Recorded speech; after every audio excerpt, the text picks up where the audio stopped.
welcome back to my channel.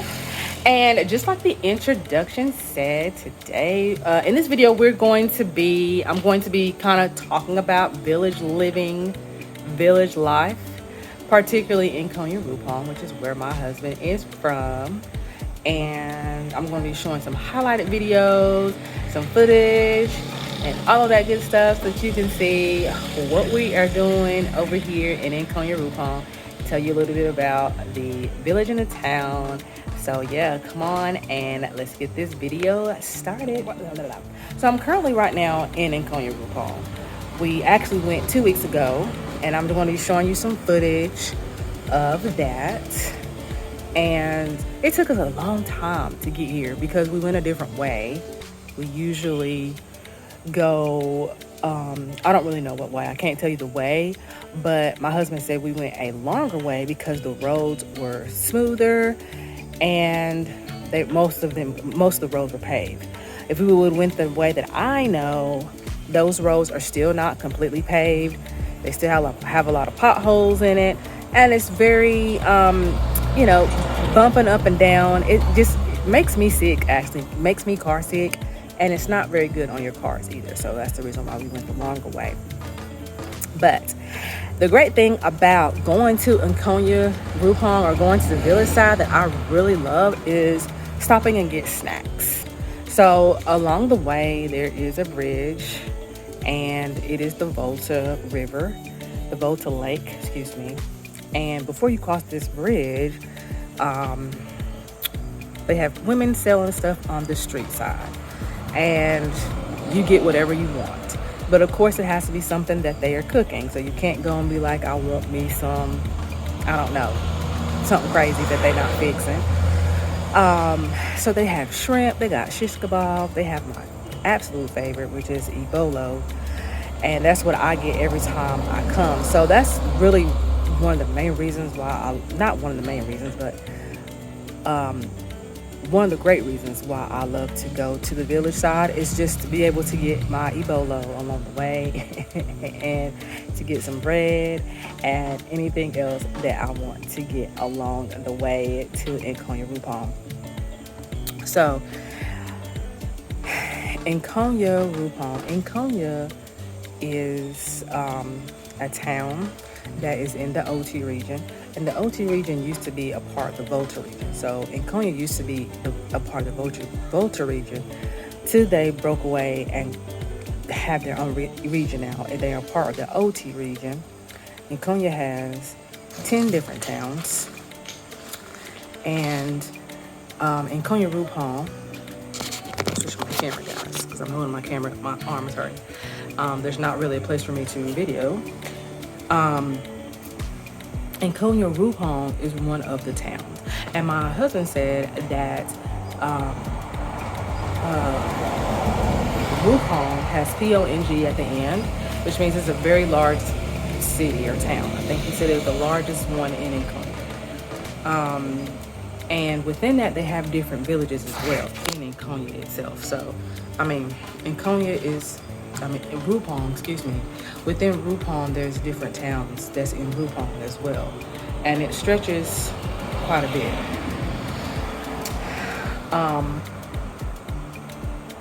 So I'm going to see if I can explain this correctly without getting it wrong. There's just so much history in this place, y'all, for real. So I'm going to lean up against this thing right here. So what my husband was telling us is that Wurupong. So when you first come into Wurupong, you pass his grandfather's house, and the chief of his clan lives at his grandfather's house. So if you know anything about African culture, then you know that a lot of the towns and villages are ran by chiefs, and each clan has their own chief.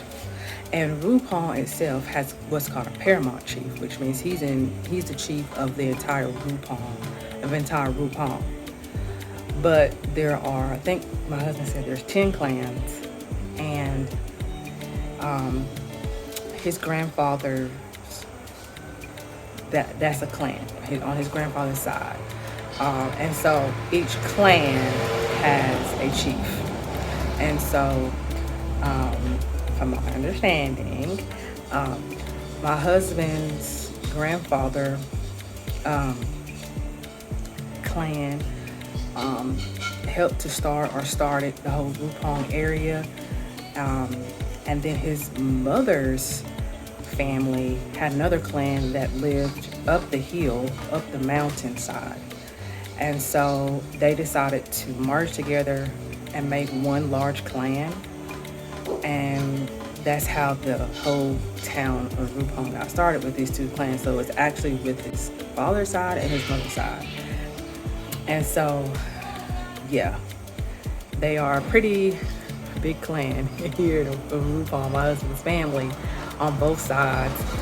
And so, yeah, they are a very well-known family here in Wurupong, just from the lineage itself. And of course, it continues on through the family, of course. So, when we got to Nkonya, the first place that we always visit is his mother and father's place, and because that's where his mother stays. And this is what his mother and father's compound, or his family's compound, looks like. And of course, they live in a compound. There's a center section there for whatever you want to have, gatherings, eating, and everything like that. And then you have rooms where people sleep in. You shower outside. There is a cedar block, and I'm showing you the cedar block area where you shower. Where my mother-in-law stays, which is this little area here, she has a bathroom inside of the building. She's getting now where she's not able to walk as easily as she used to, so it's a lot easier for her to shower inside. So this particular compound does have indoor plumbing, and that's because my husband and his brothers bought a water supply, or bought in order for them to be able to get indoor plumbing, in order for them to get indoor plumbing. That's what I can say, where they have running water inside of the home. It was not always that way. Before, they had to get water from another water source and had to carry it down to the home. But now that there's indoor plumbing and indoor water inside, they don't have to do that anymore. But that's only so there is a main water section inside the house where you can go get water. But where my mother-in-law is staying, everything is inside where she doesn't have to go out there and do that. This is where his grandfather stays, and again, it's still a compound, and you still have the courtyard where people come and have meetings. If there's funerals, they come in and celebrate or whatever. And so this is his grandfather's home. These are mud homes, and this is when we were going to fish, going up to the lake to fish. And this is a little community that's literally like inside woods, and so you had to walk quite a bit of ways even to get to this community. And it was very interesting to see the homes, how they're made. A lot of these homes are very, very old. They have been around for a very long time. My husband was telling me that there are people here that are still living in their grandparents' home.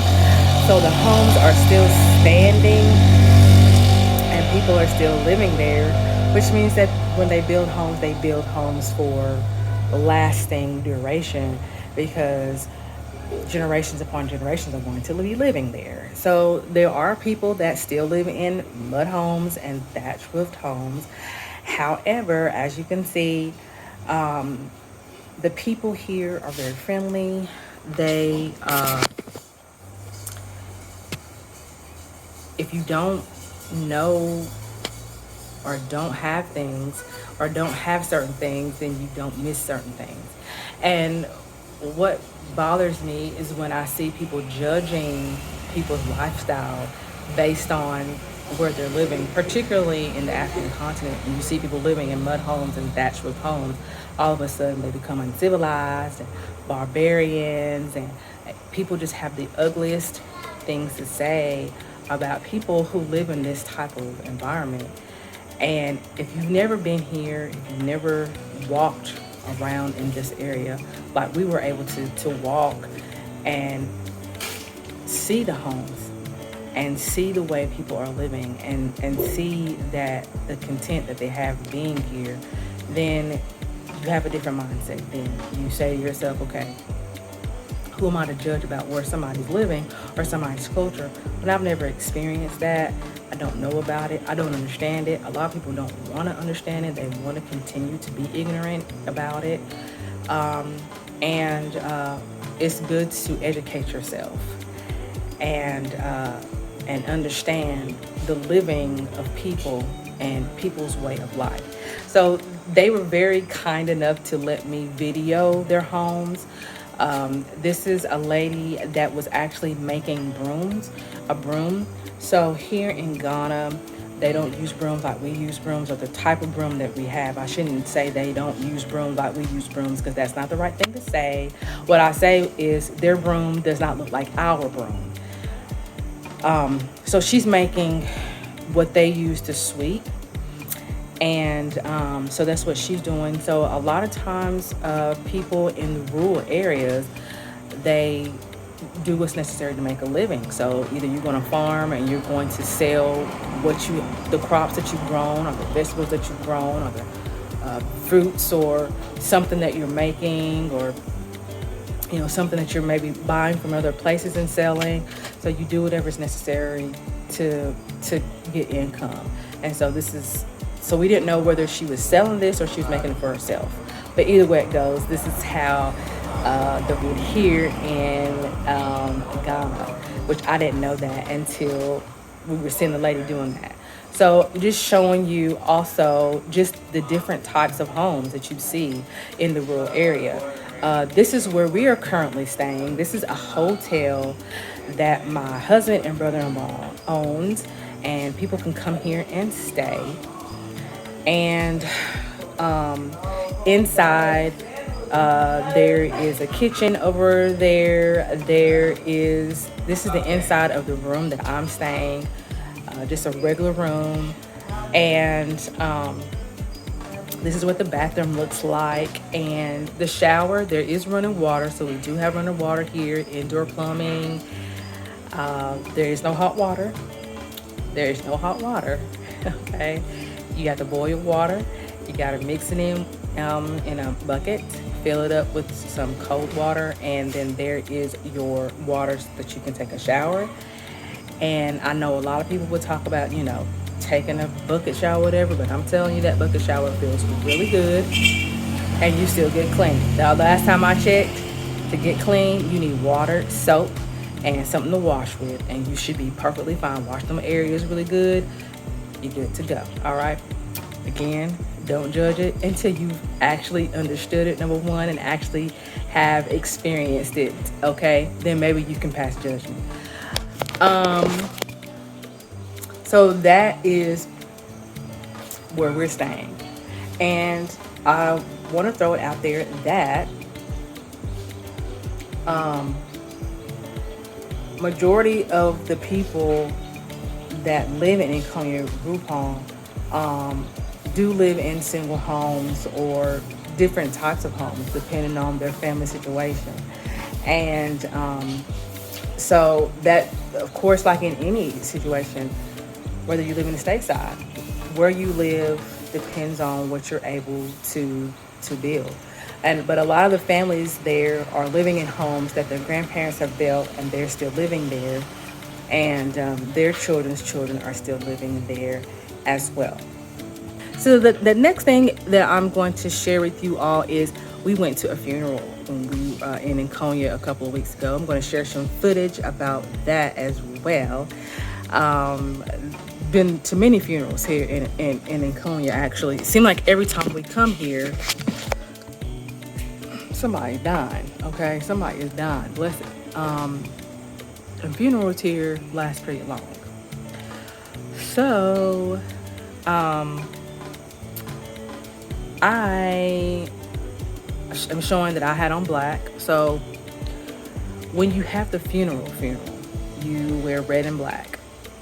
And so I had on a black dress, and this is what my husband wore. He wore a traditional outfit with red and black, a part of that. So that's what he's wearing. That's what he wore to the funeral. And then you will see a lot of people in the video also wearing white and black. And a lot of times what it is that the family can actually have their own fabric for that particular funeral. So you might see people wearing the same type of fabric, and that's because the family has chosen this fabric for that particular funeral. So people can actually go and get the same fabric if they want to and wear the fabric. So you will see a lot of people wearing similar patterns, but black and white is also something that they wear too, either during the funeral and the day after the funeral. So I'm just going to show you some footage of that, the singing, the church scenes, also them walking to the gravesite. Funerals here are a big deal. It is a celebration time. People are not, well, of course you're going to have crying, of course, but it's not solemn.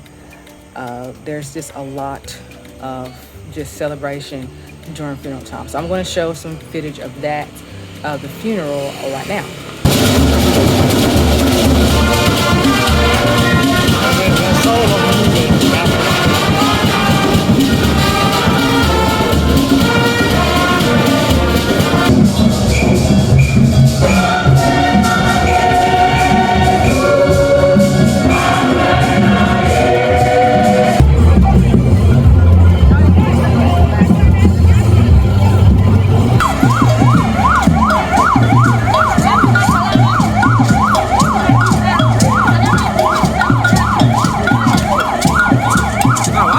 A funeral here in Nkonya Wurupong, and that's not really just here, that's in Ghana in general. That's usually typical of how a funeral would take place. And so some fun stuff that we did here in Nkonya Wurupong this time. This is the first time that we've ever been able to like do some fun stuff, because a lot of times when we come here it's because of a medical mission or we've got something else that we've got to do, but this time it's strictly fun and just leisure time, which is great. So the first thing that we did, we went to a monkey sanctuary on the way to Nkonya Wurupong this time, and they were the cutest little monkeys. And so I'm going to share some footage on that. They told us how we could to feed the monkeys, to hold the banana really tight, and then the monkey will eat from your hand. So I'm going to show that footage, something fun that we were able to do on our way to. Okay, I got it. From tight, yeah. Okay. Make sure you give him. So we had a really good time at the monkey sanctuary. And then the next fun thing that we did was we went fishing. My son wanted to go fishing, and so we went fishing as well. It was a very long walk to get to the lake. I was tired. It was hot. The sun was beaming on me, attacking me from all areas. And we finally made it to the lakeside, and we ended up getting one of my husband's cousins knew somebody who had a boat, so they let us get on the boat and you know, sail around on the river. We was a little scared because we didn't have no life jackets on, and I was just like, please Lord, don't let this boat fall over, because I don't want to be trying to save my children from drowning. But they were all expert swimmers and boatsmen, so I knew that we were well taken care of. So I'm going to show some footage of that as well, of us at the lake fishing, or trying to fish, or with my son trying to fish, and all of that as well.